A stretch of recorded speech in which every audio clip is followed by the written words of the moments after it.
What's up, beautiful people? It's your favorite light, M Boogie in this thing. Welcome to another episode of the Can't Be Broken podcast, where we are shining light on the darkness that is domestic violence and abuse. If you've never been here before, welcome to the show. We are so excited to have you. We got 3 simple goals: to educate, empower, and encourage. We're here to educate anyone who has never been in abusive relationships, don't understand abusive relationships, can't comprehend why anyone would stay or return to an abusive relationship, and we might just find out. We are here to empower all of our survivors to stand up and share their story without shame, fear, guilt, or judgment, because you're strong, you are powerful, and your voice deserves to be heard. And to anyone who is currently suffering in silence, listen, you are not alone. You're not crazy. Abuse is not normal. Your feelings are valid. And despite how it may look and feel in this very moment, there is a way out. We encourage you to seek support because, baby, joy is on the other side. Now, let's go ahead and hop up in this thing. Y'all know we got to rise above these insecurities, release the burdens of shame and guilt, and revive our God-given power, purpose, and passion the confidence way. So we about to light it up. Y'all, welcome to another episode of the Can't Be Broken podcast. Have we got a treat for you today? My big sis, this beautiful, gorgeous light. She is an advocate. She is a speaker. She is an author. She is a survivor. She is a mother. She is all things phenomenal. Miss Evelyn, welcome to the show. Pew, pew, pew, pew. Thank you so much. Oh my gosh, I am so excited about this conversation. It has to be had. So I found you on Facebook. Tell us a little bit about what you do, because you have a whole book about being, not only just being a survivor, but the stuff that people don't talk about after you get out of the situation, the struggles that are there that many people face once they are able to make it out.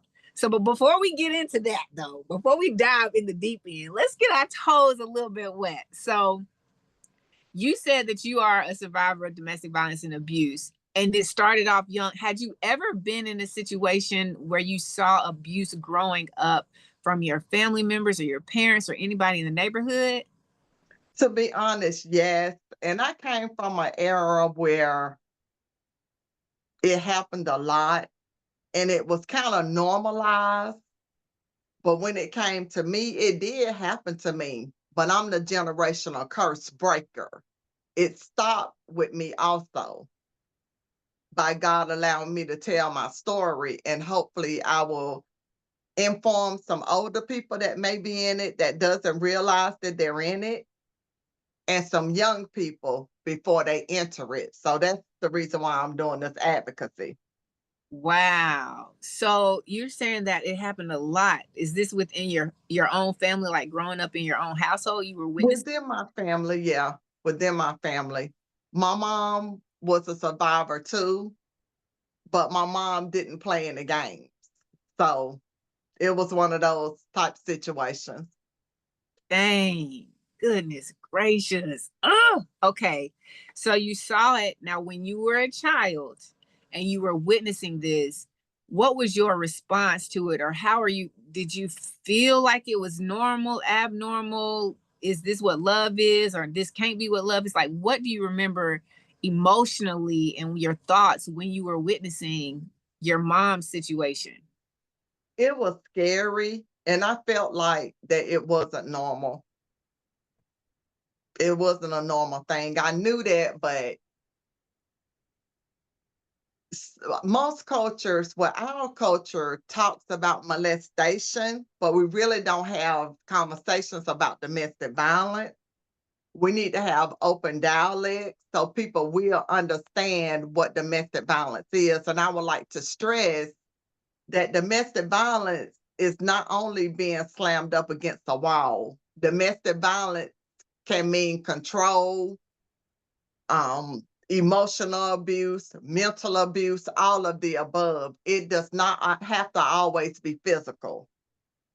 And that's a big thing that a lot of people miss, because you think that, like you said, it has to be, even if it is physical, some people don't realize that even if I just shove you or I grab you in a way that is hurtful or discomfort, it causes discomfort. If I put my hand on your neck, even if I don't squeeze, like people will think, oh, well, that's not abuse. And it is, Just It because you is don't have abuse. bruises, you don't have broken bones, you don't have scratches, you don't have prints or anything, it's still abuse. Because like you said, it's that form of control. They're controlling the psyche. They're seeing how far you're going to let them go, see how much further they can go. So thank you for stressing that, because it isn't just physical. But for those of you who are in a situation that is slightly physical, and because you feel like there was no bruise or scratch or blood or anything broken, that is not really abuse or anything worth being concerned about, it's worth being concerned about, because It's all the that's, hurt. it's a Go test. ahead. It's just a test to see if this person is going to stay with me if I do this. Now I can see how far I can push that line back to see what else I can get away with. And the longer that you stay and let them push, the more you become drawn in psychologically to their sick game. And once And you then you may that, develop, Stockholm syndrome. That means you get so used to the abuse, you protect your abuser. And I experienced that, and I didn't understand what it was, but see, I've been educated now.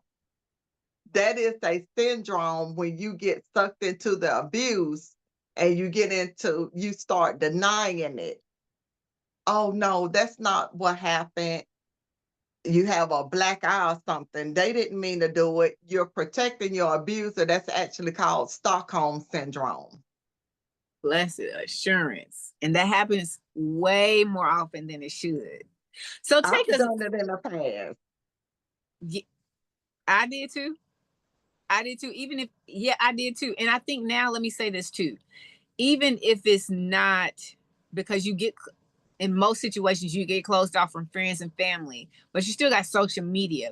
So I think that a new form of it with social media out there is not necessarily flat out saying he didn't do anything or she didn't do anything or it's not that bad, but it's posting like the short, quick, happy moment or fake stuff, putting that out there to make it seem like you're in a happy, healthy relationship when behind closed doors it's nothing like that. I think that now needs to be falling under that category of protection, because that's really what you're doing. You're trying to convince yourself and the people outside of the world that are looking in your little window that everything is okay when you know it's not. That's right. I agree with that since social media is so popular now. Oh yeah. That's true.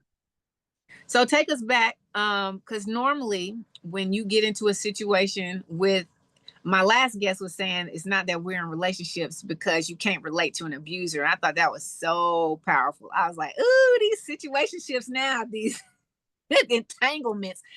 But take us back to when you were a teenager and you met homeboy. Like, what was that like initially? Was it abusive? Like, did you see it or sense any control and manipulation going on with him over you? Or was it more so like you felt loved and accepted, and then things started happening a little later?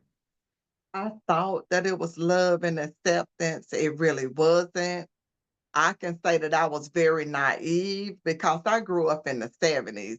We stuck together, even cousins and aunts, uncles. We were a very close family. And we were taught to help one another, and I was just flabbergasted when I really realized what was going on because I was very studious. When I was in school, I was smart, but then I wanted to get with I I can go ahead and say it, maybe bad boys for some reason. I don't know why I chose to do that, but it really threw me off track. It threw me off badly, the decision that I made. Okay. So how old were you when you got into that relationship or that situation? 15, and then I had a child when I was 16. Okay. So And was he was that your first boyfriend? no, he was not my first boyfriend, but you can say that I was thought that I was grown at that time, and I really had started making decisions that I thought was right, and though they were some bad decisions for myself Okay. that I made. So talk to us about how you got into that relationship. Like, what was it that you think attracted you to him? Because you said, quote unquote, bad boys, but what was it? There had to have been something outside of the oh, he's not just the perfect button-up dude that was drawing you to him? And then what were the signs that you felt like you saw but ignored before things kind of went left real bad? I was kind of sheltered growing up. I was very close to my grandmother, both of them. And I just wanted to do something new. I just got tired of, just sitting around bored or whatever. And I wanted to do something different. And the behaviors that they displayed, the things that they were doing, it was bad news. I fell into some of those same things. My family didn't even know who I was. My close friends that had became family and still are family, they were very shocked when I just walked away from everybody that I knew, and this relationship consumed me. And it was a bad relationship. What would you say made it bad? The violence, my behavior changed, just started falling into doing things that I didn't need to do. And I have to be transparent. Getting sexually active like that on a regular basis, it just made everything go out of control. Okay. And you said it was violent. Like, so was he physically abusive the whole time, or was there like ever a time when you first got with him that you didn't feel concerned about your safety? And in the very beginning, I did not feel concerned because it wasn't abusive, but a few months later, and like I said, I was naive. I was a naive person. I really was. But a few months after that, the abuse really started and it was bad. What But do I you want to think? say this, huh? What do you think changed? I have no idea because I can't get in the mind of an abuser. I think that they wanted to control me, and I am an outspoken person. And another thing, for the record, I fought back. And it just was a very volatile relationship. How It long was were bad. you in it? How long was I in it? Mm-hmm. Maybe 5 years, 5 years, Wow. but it felt like a lifetime. It felt like it was much longer than 5 years. So you got with him when you were 15. Yes. Months into the relationship, he started getting physical with you, very Mhm. physical, and you stayed for 5 years. I wouldn't say that I stayed because I had ended the relationship, but the thing about an individual that is abusive, sometimes they don't understand when you tell them that the relationship is over. Talk to us about that, because it's some people that's not going to understand what you just said. You ended the Okay. relationship, but you said you were with him for 5 years. Break it. You got to unwrap this, break Okay. it down, lay it I out. ended the relationship at least 2 or 3 years after it started because I had a child that I needed to take care of. That was not happening. And sometimes when you end a relationship, some people don't know how to take no for an answer. So I was basically harassed until they got the message that it was over and that it was not going to be rekindled. Do you think that in the time after you said, this is it, I can't do this anymore, and you walk away, like, were y'all living together? We were living together on and off. Yeah, So did we each of were. y'all have your own place, and then every now and then y'all would be back and forth at each other's place, or did y'all have one place together and somebody would just move out? Well, when it first started, I used to hang at his family's house. I left home Okay. and I hung at his family's house, and then I was able to obtain my own place. And they were living with me, and things were not going right. So I wanted to end the relationship. How old was he? And so, huh? Were y'all the same age? No, they were a little bit younger than me. He was younger than you? I mean, excuse me, older. Girl, Older. because I was I'm about to say sorry. that. Not I'm sorry, listen. I've been up since early this morning. I apologize. I A was few about years to older than say. me. He was 3 years older than you. A So let's few. I a few. wouldn't say 3, So 2? 5. He Okay. was 5 years Okay. older than me. Okay. We got to sit on this for just a second. You're 15 with a 20-year-old. Yes. That's what I chose. Hey, I'm putting it out there. We That's what got I to. chose. That's what I chose at the time. That's what happened. I And thought I was a woman.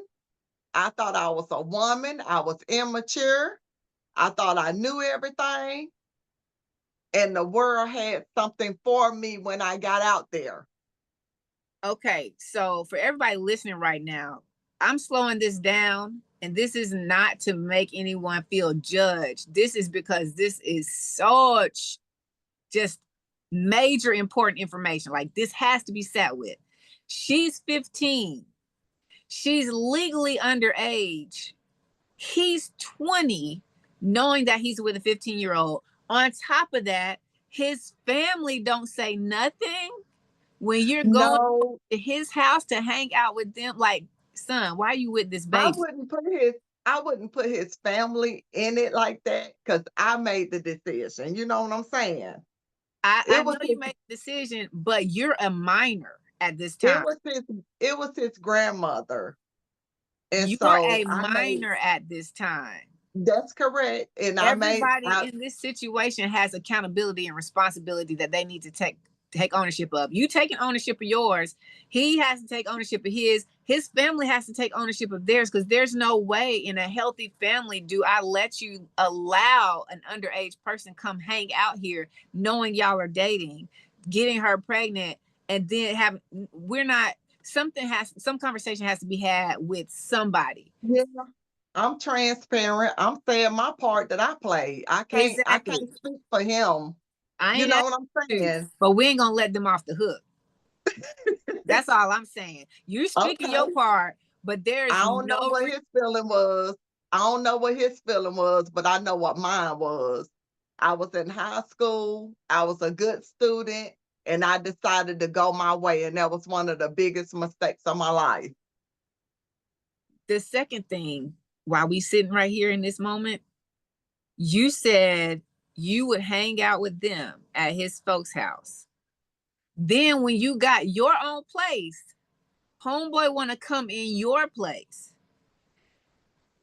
I have to sit on this because a lot of times we talk about on this show, we talk about the charm, we talk about the charisma, we talk about the loving and the flowers and all of these things, but a lot of times we don't have conversations about the men who are abusive, who are codependent, who aren't out there making their own way, but already heavily depending on, like, they're bouncing from house to house, from relationship to relationship, from woman to woman, because they're not getting themselves together. Well, I'll say that he had his own places to live. And yeah, he probably did bounce from woman to woman, but even though I was a teenage parent, I was able to get on my feet and lift me and my son up. Ev, But I can't speak for the other person. I can just speak for Evelyn, the advocate. That's me. did, So I did can't you answer know that part. did you know for a fact that he had a place in his name that he was paying for? I don't know about a place in his name, but I That's know that it. he was living. That's it. That's it, Ev. That's it.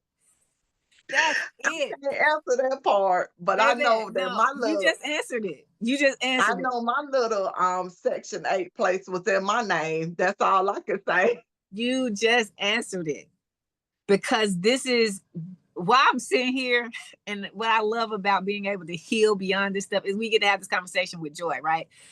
I'm sitting here because this is a sign for somebody who's about to get into a relationship that hasn't asked questions. You know, where do you live? Okay. Homeboy on my side, you know, as I'm listening, as we're getting to know each other and dating and all of these things, I'm listening to how he's lived at different places, but it doesn't come up to me as a flag. As a grown man or as an Yeah, but he adult was out, with his family. He was living with his family at the time. That was his living arrangement. when y'all met, but over the course of 5 years, you're telling me, you know, he's lived at he had his places, plural, to live. So you He still was with ain't, his family. you know what I'm saying? He's still not making, you're 20 years old, 20 to 25. I don't know if you're going to school or not, but at some point, when you gonna get out there and have your own place? And when you They have start, to you started a family, but you don't got your own place. invite the guys on here and they can answer that question because I can't answer it. I You don't can't. know. But we got to talk about it because somebody out there about to get in this situation, Okay. and we got to let them know this right here is a red It's a flag. red flag. It's a red flag. It's a red flag. And I know it's cute because you get to that age when you're trying to be more mature, and it's like the attention from someone older makes you feel like you are more mature, and that's not necessarily Made me the age. made me think I was a woman, Yeah. but I Like, just didn't know. you don't know, and we don't, because the conversations aren't had. You don't know that the only conversation that seems to be had is a no, no, no, don't do that, don't do that. It's not a loving why. It's not a loving, and that's all about how you raise your children, anyways. Can you have these open conversations? But we have these open conversations now. And when somebody who is that much older than, like, there's no reason for somebody who can be in college to be looking at someone who's a freshman in high school. There's no reason That for, they wasn't in college. I mean, old enough to be in You college. talking about college age at the Yes, time. college age. You college age. You a junior age of college at least. Looking at a freshman in high school, that's a flag, ladies. I know it feels nice to get the attention, especially because I can speak for myself. My decisions were made because of insecurities, you know, and so I know it's nice to feel that attention and that attraction from someone who's older makes you feel like, oh well, maybe I'm immature. They're preying on you. I don't care how mature you are in the brain, how smart you are in school, how much you can take care of yourself if you got a job or not. Anyone who's that much older than you, who's expressing their attention and their attraction to you, they need to be sticking in their age group. And it's I probably was a reason real why they're not immature. in their age group. I just know I was very immature, and I'll say for myself, I thought that I was a woman, and that was a terrible mistake that I made. So people just need to continue to listen to your parents and listen to your family when they tell you something because they're not telling you this stuff for nothing. But we're doing this today so we can have open dialect about how some of this domestic violence occurs. Absolutely. Whenever you unsuspecting, you think it's a good relationship, but you gotta pay attention to the red flags. I need to invest in a physical red flag so when my folks talking, I can just start waving it in the air because it's so real. It is so real. It disturbs my spirit that is people out there that do this because they know who they can possibly pluck for some I for was like. a willing participant, but I I'm not had just I'm not saying everyone is a willing like most of us yeah, are willing participants. Most of us consciously made the decision to get involved and stay involved. yeah, We're not a but what we're not going to do is not bring up the fact that they right. have a type. They have it's like this sense, they can sense who has the spirit of someone that can be manipulated and controlled. They I feel was that very here with conversation or something, and there's something in the conversation that's like, oh, I got this one. So well, what happened with me is I was fly and new on the scene in Rock Hill because I had gone to Baltimore to live for a while. uh-huh. And when I came back, that person saw me. This is what they told me. And that's when they wanted to talk to me. And we kind of like got together. But like I said, I made a lot of mistakes back then and I've really grown from them. because I don't look like it. Let me say this for the record. I'm over 50 years old now. I'm talking about something that happened way back, but Right. at least I hope to help somebody Oh by yeah, sharing the story with them. because it's still happening now. Yes. It's still 20 something year olds, 30 something year olds preying on 15-year olds. And the 15-year olds don't realize that they're prey because these conversations aren't being had. The Okay. transparency isn't there. And that's what we're here to do and talk about. Like everybody anyone who is involved in an abusive relationship, everyone has a responsibility that they have to take accountability for. The person that stayed after the abuse was experienced, the person who continues to abuse or starts the abuse, and the family and friends of the person who is the abuser.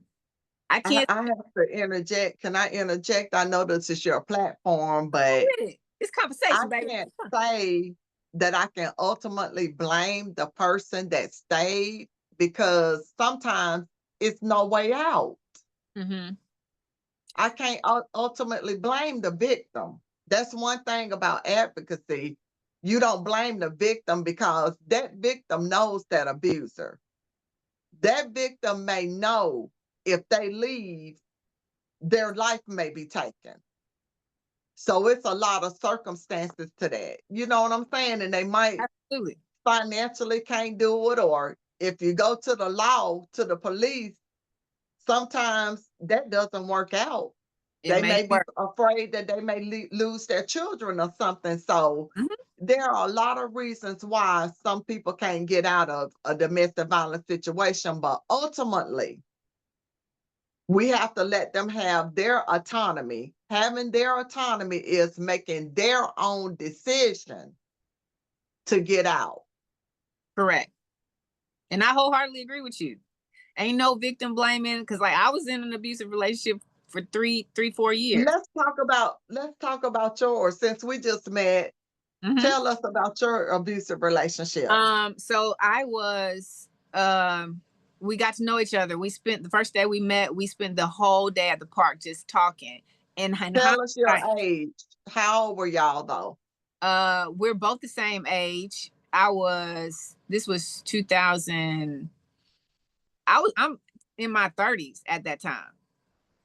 And we're just talking, getting to know each other. And I see in hindsight that he was reading the room. Like he was doing his due diligence and his research when on my end, I'm thinking, wow, this guy is really interested. Like he's a good conversation. He's actually listening to me. He's being intent on all of these things, but the signs were there early. Like it was little subtle things. And so when I go back to saying that we're not victim blaming, I'm not blaming a victim for staying. What I'm wanting to let people understand is that before it gets to a point where you can't get out or it's hard to get out, the signs are there. For you, the signs were there. 2-3 months in. The first time anyone does anything aggressive to you, I gotta agree be with that. done with it, because that moment right there is just a slip of them showing that I agree I need with to. you on that. I agree with you. I agree with that So my statement. responsibility was the first time I saw something that made me uncomfortable to a point that I questioned something, I should have been gone before physical violence happened, before anything got physical. Before the real control and manipulation tapped in, the signs are there. And Were you physically abused? I was physically, spiritually, emotionally, psychologically, financially, all of the leads. You hear me? Me too. I had all the leads up in this thing. Me and Lee's was just lean all over the place. But I want to make sure that we understand. And you advocate, you speak for yourself. I can only speak for myself. I know this is why I push confidence now. I know that the decisions I made was because I was insecure in who I was created to be, the potential that I had, what I could do. I knew that I was valuable, but I didn't understand my true value, my true worth. And so because I didn't, I allowed myself to be mistreated and abused by someone you using the Bible to manipulate the relationship or the situation. That's what happened the second time to me. So now at this point, we need to talk about these people that are using religion to rear people in, because fast forward, I got married. When I met this person, oh, wonderful, this and that, and I'm a believer too. I love the Lord. Can quote the Bible from the front to the back, from the back to the front. And then all of a sudden, after we were married, things changed. So religion was used to lure me in also the second time. But after that, I said, no more. This is it. So I'm going to speak on the religion part because it's Okay. different. It's different. It takes place in different ways. So for me, I was in a space where I had separated my belief in Jesus per se, because I had been through some things. So my mom died of breast cancer, when I was graduating from college. Okay. And so when that happened, I disconnect like my relationship, the small, short, shallow relationship that I did have with God was strained. So then I got Yeah. the mindset of, I believe in God. I believe there is a God.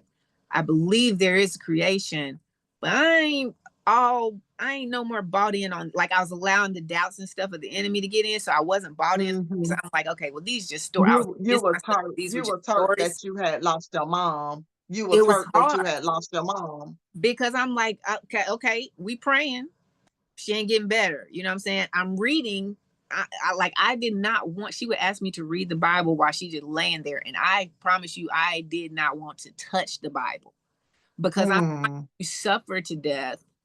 And nothing I'm saying right now, nothing I'm reading and nothing I'm praying is changing the situation, because my mindset wasn't, my heart posture wasn't. You get what I'm saying? Like, I didn't have the relationship that I have with God now. I didn't comprehend in that young Christian mindset that just because I'm praying for something and I want something doesn't mean it's going to turn out my way. And comparing her to other people who survive. I'm like, why my mom had to go? Not knowing that everything is a season, and then even making it about me and not about her, the one who's actually going Mhm. through it. So when I met him, my relationship was strained with God, with God, in the sense of, I don't really believe everything, but I do believe in you. I got that much. I'm not gonna doubt you. So with him, it's bananas, sis. It's bananas. With him, we would go, like, it was a lot of conversation, like a lot of meeting up, going out, like going to daytime stuff.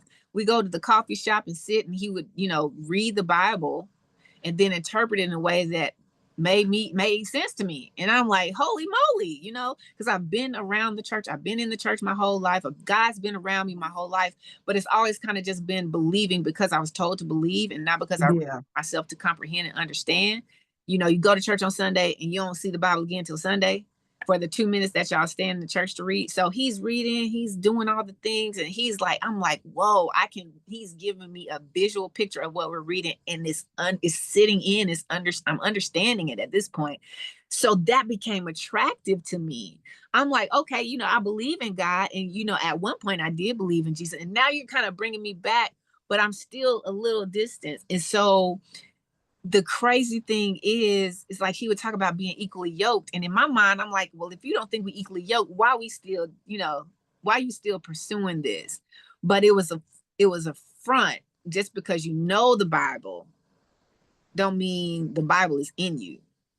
Just because you know God don't mean you're a man of God. And that's why I tell people now, I'm like, I don't want to, the next time I get in a relationship, and God blesses me with someone, the person that he wants me to be with, I don't want a child of God, because we're all children of God. I want a man of God, because there's a difference. You can be a male and be a child of God, but you're not operating under God's leadership, and you're not submitted to Mhm. God's way, which he's a child of God. But a man of God is someone who is operating under the umbrella of God's covering so that he can then cover me. There's no reason I'm in a marriage where I need to be protected from the person that's supposed to protect me.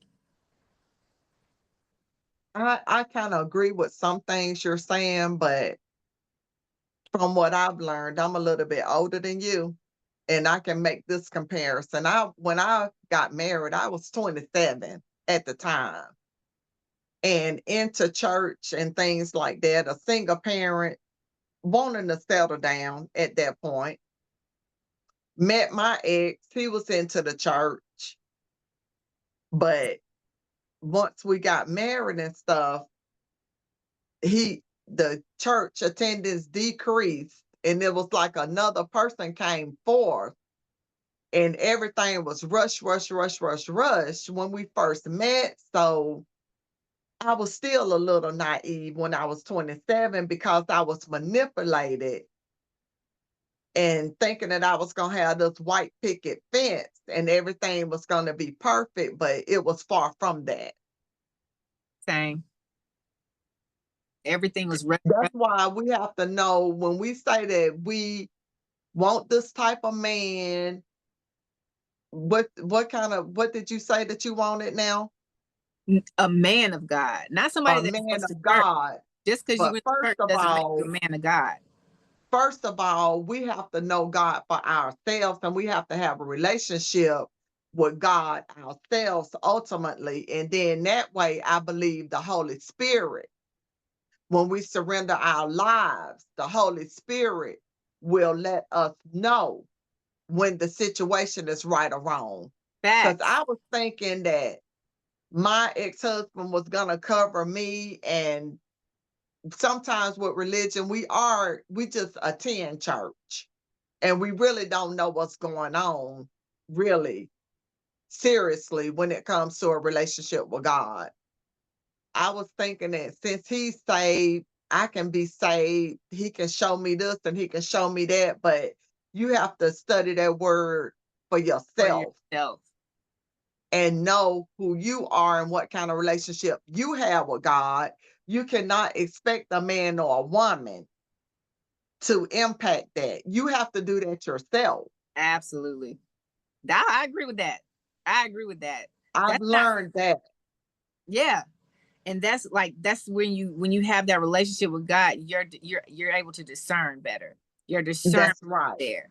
And so when I say I want a man of God to cover me, I don't need you to be responsible for my relationship with God, but I do need you to be responsible as the leader and the covering that God made you. You're supposed to treat me as Christ treats the church. You're supposed you want him to be responsible for his relationship that he has with God. He has to have and the thing is, because of the religion and because when you knowing scripture can be dangerous because you know when to throw it out there and make it fit to your situation so that it benefits you and you not necessarily applying the stuff that's going to be uncomfortable and hard for you to do. You're not applying it to yourself. And so it's easy, I can say in my situation, him knowing the Bible, him knowing when to throw, and he would tell me all the time, you should read the Bible for yourself. Then we have a situation, then you want to come have devotion. It's like, why am I having devotion with somebody just because you know the Bible? Why am I being forced to have devotion? People manipulate those words in the Bible. That's why you all have the to time. get with a good teacher All the time. that is godly and that does have a relationship with God that can help you to learn that word. I agree. I need to go back to something that you brought up when you were talking about getting married at 27. Everything, and because I jump on this and I'm piggybacking off this with you. Everything was rushed, rushed, rushed. To whoever is listening to this right now, you're going to feel that I do believe that there are relationships where God has truly spoken to a man and said, that's your wife. And the man automatically in a couple of months is like, hey, I don't even want to, I don't even got to play no games. I know that you're the woman for me. We can pray about it. We can do whatever. And they go off and get married and etc. But there's a feeling, there's a sense, there's a cloud, there's a thickness of discomfort and concern when it's not that.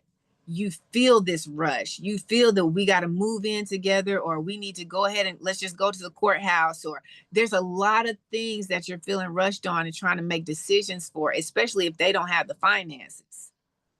But then they're trying to force you. That's happened to me.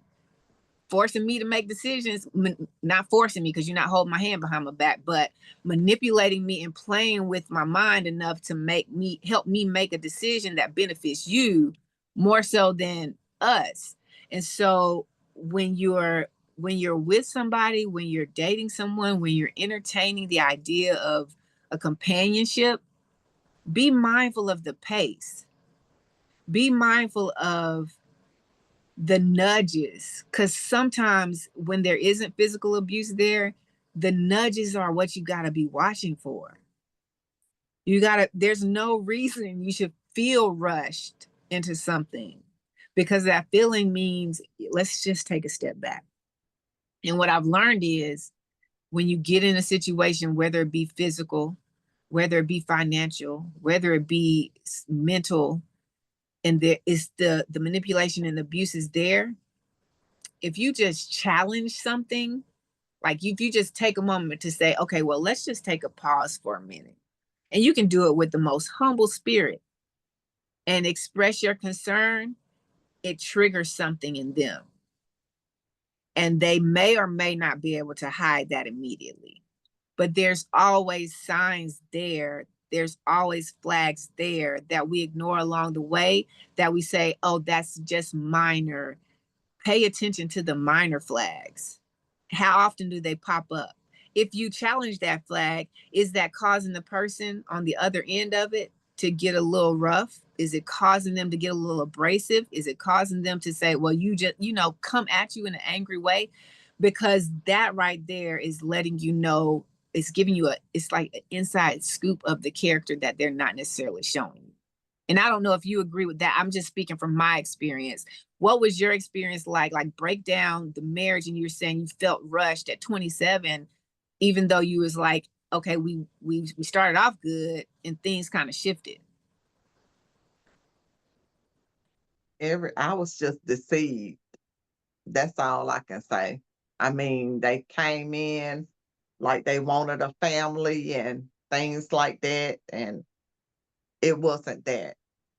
What do you mean they came in and they acted like they wanted? Break this down because it sounded familiar. When we met, when we met and started dating, we had a discussion. I was like, you know what, I'm just ready to settle down. I'm getting older, and they were saying that they were too. And I just was misled. Were y'all around the same age in this relationship? No, he's a little bit older than me. 5 years more or less? More. Over My 5 years. preference is old. My preference at that time was older guys. Okay. So But he said thinking he that wanted a family. he stated that he wanted a family, I had my child, and everything, it just was a lie. As I look back over it, everything was just a lie. What made you feel like after you had your second son that he didn't want the family anymore? I think that that person was so controlling, and it was always about what they wanted. And they thought that I was just going to continue to live like that. I had lost my identity when I was married. I lost who I was. I found myself dressing differently, and I wanted to be with this person, and thinking that we had a relationship where we would be attending church, and all of a sudden they saying that they working all the time and stopped going to church and all kinds of things. I just was really taken down through there. I was just a naive person, I must say. I thought that I had learned from the first time, but I didn't. But when we got together, I was educated. I had my own place and everything. And like I said earlier, I thought that we were going to be married and have this white picket fence and live happily ever after, but I had lost myself. I lost myself. So going through the divorce, fast forward with the custody battle and stuff like that, because auntie got to be transparent.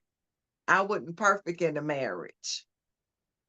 Towards the end, I ended up stepping out because I became so depressed and I messed up. I'll say that. I messed up. How long, real quick, how long I, were y'all married? huh? I said, how long were y'all married? 12 years on paper. Okay, okay. Go. I just wanted to give us an idea of how it went from at 27 and then the extended period of time between then. Okay, carry on. All of those years, I lost myself. I kept going to school, getting educated, just ignoring what was happening, getting comfortable. We had materialistic things, which materialistic things don't make me happy. So my focus, it just got really twisted off of what was happening. And so when I stepped out after all the abuse that I had endured, really this person had already showed me who he was. But when that happened, I really found out who he was. I What mean, does this that mean? person wanted me to end up in the streets homeless. They disposed of me when they got tired of using me. You see what I'm saying? And Mhm. when I woke up, I was disposed of like I was a piece of trash put in a trash can. Did y'all say, because you said y'all were married on paper for 12 years, did y'all have like a separation where y'all were living in separate places for a certain time? 1 year. hmm At the end. And was that separation, was it with the intent of hopefully working through things and getting back together? Or what do you think it was just, we don't really want to Once pull the trigger on divorce yet? once I got out of there, I don't know. Like I said, I had Stockholm syndrome and denial about this abuse. And when I was removed from the marital home, I found myself again. And I said, I don't think I can go back there now. But there was one problem. My child was left behind. He gained custody of my child. And if that man had not gained just custody of my child, they would have never heard from me again. Do you think he gained custody of your child because of infidelity? Well, the court said the infidelity, but they ignored the whole thing about the domestic violence. It was totally overlooked. Was there any physical abuse in this relationship, in this marriage? It was mainly financial, mental, and other things that I really don't want to elaborate on, but it was a little bit of physical.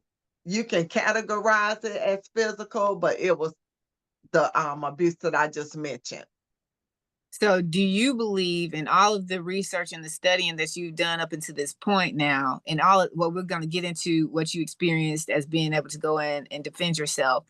Do you believe because it was quote unquote only financial and only mental that the court system felt like he was more stable to take care of the son? Because I mean, it's hard to prove financial and Well, mental I abuse, really right? don't want to delve. I really don't want to delve directly into my case, but there was evidence of some other things happening. Okay, okay. Definite evidence in the court that some other things happened, but the whole court system ganged up on me.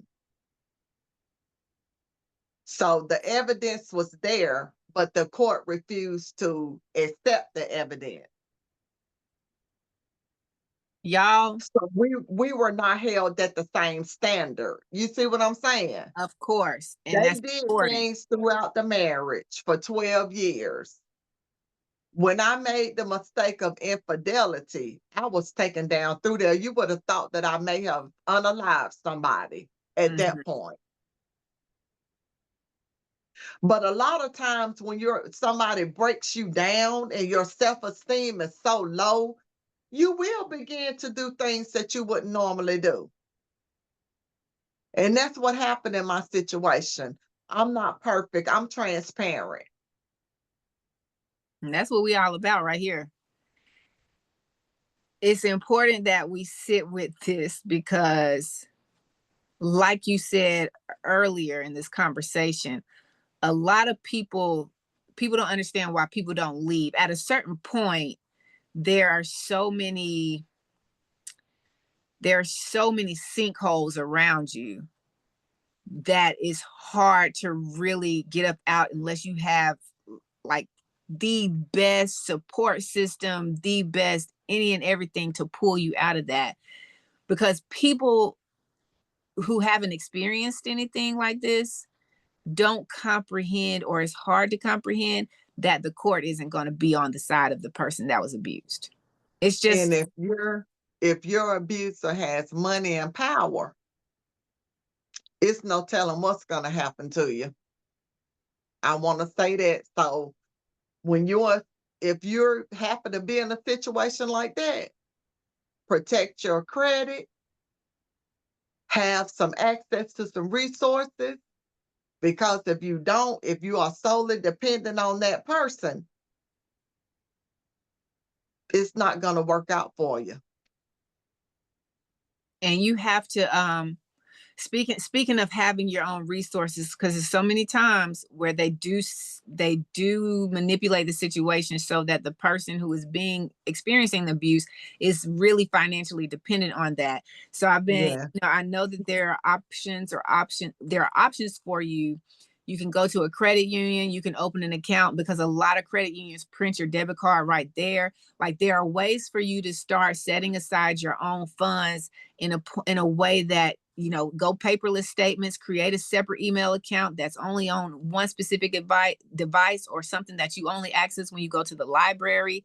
Go to a Mhm. credit union and open an account there, have them print your debit card there if you need a debit card, so that you have a way to start setting yourself up for the escape. Because a lot of times people are like, well, he has access to all my passwords, he has access to all my this, he opens my mail. Homeboy would open my mail, and I would be so angry. It was just like, it would make me angry. And it didn't matter if I said, please don't do that, don't open my mail. He was They still, don't know boundaries. they People don't like that have don't have a sense of boundaries. And it's like he was And constantly looking, if whatever could come in that he could talk to me about, yeah, where the money where's this, yeah, or what is that? And you don't have any kind of privacy. You should, even in a marriage, still have a certain level of that's right. respect to let me open my own stuff or have this, and then we can have a conversation about it. But when you're in this situation and you're trying to figure out, how do I get out? I can't do this. You got friends. If you can get away, get to a credit union. It only take like $5 to open an account at a credit union. If a It's lot of, funny. so It's funny that you're saying that, because really that's how I stayed afloat, a credit union. Because even when I was with the person, I'm not a materialistic person, so I didn't really max out my credit and stuff. I I've always, had decent credit, been able to have decent credit, but that's from being a single parent, providing for my son and stuff. I know how important that is. So a credit union really saved me. That's how I was able to get through. you just got to squirrel it away. Whatever you can squirrel. It's at a certain point, because you mentioned before, and it's very real, that trying to get out can be the most dangerous, and most times is the most dangerous part of the relationship for the person being abused. There has to be somebody that helps you with this some kind of way. So maybe you can be like, hey, can you go deposit this into my account for me, or something? Because you might not be able to get to, some people actually don't have transportation outside of constantly riding with that person. Some people we only have one vehicle, and I see now in hindsight, it was a setup. We had two vehicles at one point, but he gave the other one away. Like, it was a setup. Mm. Yeah. Well, I would say not to tell that person if you're having suspicious feelings about a person and you're unsure. I would say not to tell them all of your information. Don't. Don't tell them completely everything about you, because if you do decide to leave the relationship, they'll already have all the information. All of it. Baby, his name was on They all won't my have to accounts. look far. He was on It's all not my that accounts. you would be deceiving them or being disloyal to the relationship, but some things we have to learn how to keep confidential. I agree. I agree, sis. I agree. So let's fast forward a little bit because you have a whole book. We're gonna have to talk about this. Tell us Mhm. about this book, what you do now after everything that you've been through, because that was 5, 12, 17 years basically, right? Almost 2 decades Mm. of, well, if you count what you had to witness as a child, over 2 decades of experiencing or being around some form of domestic violence. So talk That to was us most of about my the life. advocate, the That Evans was most of advocate. my life. Yes. I'm Evelyn the Advocate. I have a business called Evelyn the Advocate. And once I went into court with the divorce, when I tell you I was taken down through there, I was treated like I was not a US citizen in that courtroom. And I lost custody of my child. I got sick. My relationship with God, it just got strengthened because it came down to a point where God was the only thing I had. I got so low, I had gotten sick. I had a thyroid problem. I forgot to, maybe if I come back on, I can show the pictures of how I began to look. I did not look like what I look now. Beautiful like I am now, I began to look like a different person because I was weighed down with this legal case and this person lying to the court and making it seem like they were spotless and making me seem like I was what, the predator or the culprit that was doing everything wrong. They really presented me like that to the court. And I was really the one that was taking care of the child. So when I went in court with my last attorney, I had maybe 3 or 4 attorneys. So I do have a mental block. I blocked out a lot of it, even though it's not been that long. My mind has just kind of suppressed it because God has got me beyond that point. So sometimes when I talk about it, I may make a mistake and say, something, but I think I had 4 attorneys. But anyway, after they gained over $100,000 from me, and almost caused me to be homeless. And let me not forget about the Department of Social Services in South Carolina. That's part of the system too, that when people get into situations, they are quick to say, "Oh, it's a private case. We can't help you." No, let's make it a public case because I'm a taxpayer. And I believe you should step in when I'm telling you something is happening. I don't know if your Department of Social Services is like that or not, but in South Carolina, in a private case, the 2 people have to pay for the civil case. But I understand now they have changed that, which that's a good thing because everybody can't just walk out and drop thousands of dollars down on attorney fees through a lawyer. But anyway, as I kept going into court over these years, taking these different attorneys into court, every time I went, it began to just feel heavy. And it just felt like the best thing I can describe it as I was in a theater with a bunch of actors and actresses. That's what the courtroom felt like. So when I figured out that my last attorney was not representing me properly, I said, okay, I prayed to God. I said, God, let me know what's happening. What is happening right now? I'm the plaintiff in this case, but I'm being treated like I'm the defendant. The Holy Spirit let me know that I had an enemy in my camp, and it was the attorney. So what I had to do was fire that attorney. I fired the attorney. God gave me a loophole.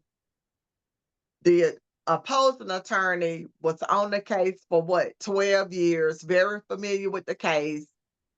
God moved my attorney out the way, gave me a way to go in the courtroom, and I fought that attorney for 4 days. Did not win the case, but I was able to talk about everything over the 12-year duration of what happened. Like I said, I stressed I did not win the case when I went in as a pro se litigant. I did not get really upset. The file was sealed. Family court sealed the file. And that means that I can't talk about it. So God gave me another way. I filed an appeal. I fought in the South Carolina family court for 2 years. I mean, in the appellate court for 2 years. And I did not win the appeal because of a technicality. But what happened with that appeal is everything in the record, I was able to talk about it because the Court of Appeals is a public court.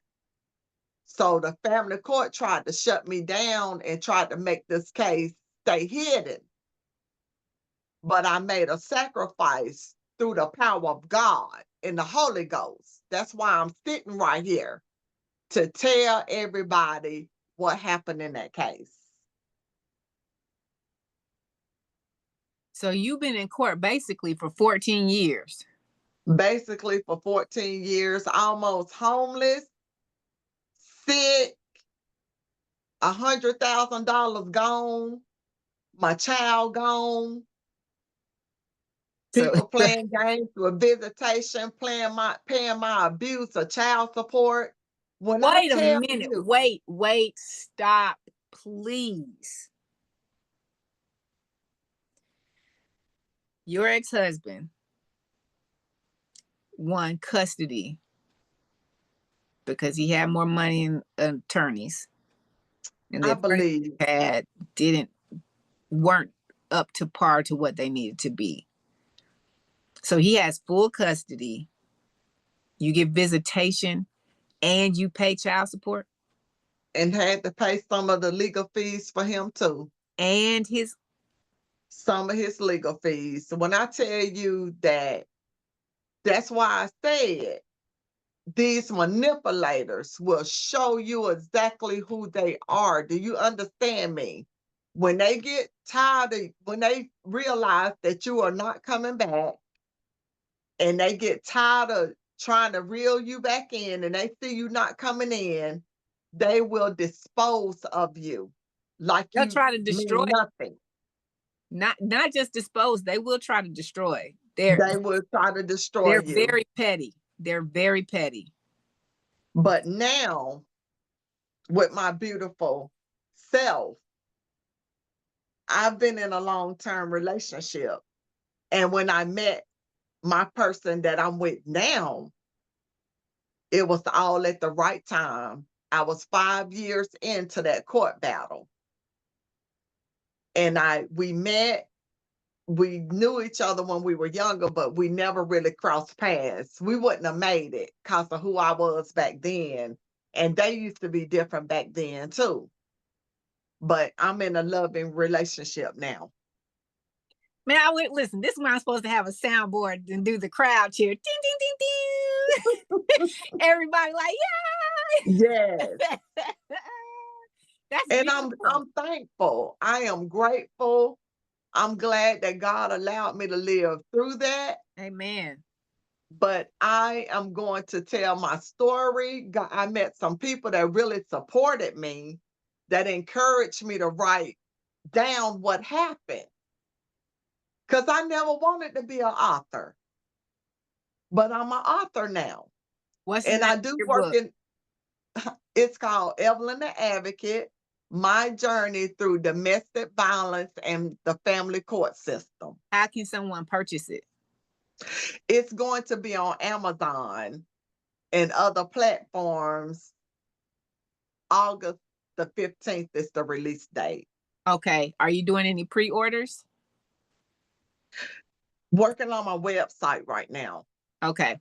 Okay. But they can message me or either go on YouTube. I have a YouTube channel, Evelyn the Advocate, on YouTube. I Okay. have some subscribers on there, which I'm very surprised, but people want to hear about this stuff. They do. They do. And I have my website. It's being worked on. It'll be evelyntheadvocate.com. And plus I'm on Facebook. That's how, you Yeah. and I encountered one another. But I am just so happy of who God has molded me to be. It was hard, but he let me live through it. Grace and mercy. Grace and mercy. Oh my goodness. And like you said, like y'all knew each other from a long time ago, but God's time is everything, because both of you guys had to change. And like a lot of people get so caught up on, even you mentioned it before, like you 27 and you're like, I'm getting older, I need to settle down. Like 27 is so young. If we could look past and see how much life God has planned for us. You know what I'm saying? Right. But see, I had my son and he was like 10 or 11 and I was ready to Yeah, have a family. I understand it. I understand it wholeheartedly.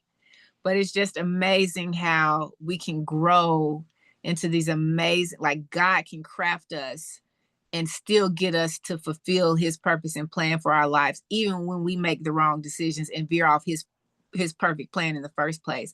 So I'm just thankful that, one, you're still here, that you're in a space on your healing journey where you can have these conversations, where you can share this information, because it's not being talked about enough, especially not, people don't understand, like to have to fight, whether it be physically or mentally. Physically, not necessarily fist involved, but being in a controlling abusive relationship, if you're not being physically abused, is physically exhausting. So I'm telling you. even if there are no hands on you and it's just words and mental nonsense, you're physically exhausted. Yes, You're physically fighting to hold on to who you think you are inside when someone else is trying to strip that away. It is exhausting. it is. I just thank God that I'm free. I have joy. Girl, I'm free, no longer bound. don't you start having church And on I want to share my story with everybody. I want people to be free. baby. However you need to, however you need to free yourself, it's no better feeling than having joy. It's not. It is not. And I did get sick, I mentioned to you. Stress caused me to have a thyroid problem. It caused me to have an autoimmune problem when I was going through that case and worried about my child. But I can say this, God healed me of that. Amen. I no longer have that problem. I went to the doctor for 2 years, but I'm sharing that to say stress will kill you. It'll unalive you. But I look like I Glowing don't and even gorgeous, smell like smoke. baby. Glowing and gorgeous. Been through the fire, but don't even smell like smoke. And I thank God for that. And I Amen. want to encourage some other people. You can live your life. You can be happy. Find out who you are. First of all, what got me to this point is my relationship with God. And one thing we forgot to mention is counseling and therapy, because something causes you to make some of those unhealthy decisions, and you have to find out what is causing you to do that. Yes. I found out about me. I trusted people too much. I was naive. I gave people too many chances. One thing, as I look back in my past, it's not my mother's or my family's fault. That's just how it was. I have a sibling. I'm only 9 months older than one of my siblings. I'm the oldest. I have taken care of people all of my life since ever since God put me on this earth. I thought that I could save people. I thought that I could take care of people. Only God can do that. And people have to make their own decisions. So I've come out of that because I've given people too many chances than what they deserve. I was stopping my own growth. Look who I am now. I was this person all the time, but it was hidden behind the shadows because I always put myself second and put myself last. But no more. Those days are over with. Y'all heard Miss Evelyn. She said what she said, baby. Ain't no shadows around here. We shining bright like a diamond. I love it. Okay, so y'all can follow Miss Evelyn. Is it going to be, if I'm following you on Facebook or social media, is it Evelyn the Advocate? It's just Evelyn Hemphill on Okay. Facebook, but God has gotten me graduating to YouTube. Come on now. So try to go to the Evelyn the Advocate YouTube channel. I have 554 subscribers on there right now. Hey, come on now. I do a lot of shorts about things about domestic violence, like defining words or just talking about some of the emotions that I felt, describing abusers and bullying and all of that. So we're going to tag that on here, Evelyn the Advocate on YouTube. Sis, let me just say I'm so thankful and grateful and privileged to share this space and opportunity and time with you. It is such an honor. You are such an amazing light, an amazing woman, an amazing advocate, human being. God has really, really done a thing with you. And we are so grateful and thankful for you taking the time out to hop on our show and just help people understand and have, help those who are right now suffering in silence. Like, y'all, you're not alone. And it feels like you are, but you're not alone. It has been over and over and over. And that's why we're having these conversations. So, Evelyn, thank you dearly for your time. Thank you. I appreciate coming on your platform. When we first started, I was like, okay. I'd be But excited. we got in sync. We got in sync. I'd be excited, Ev. I'd be excited.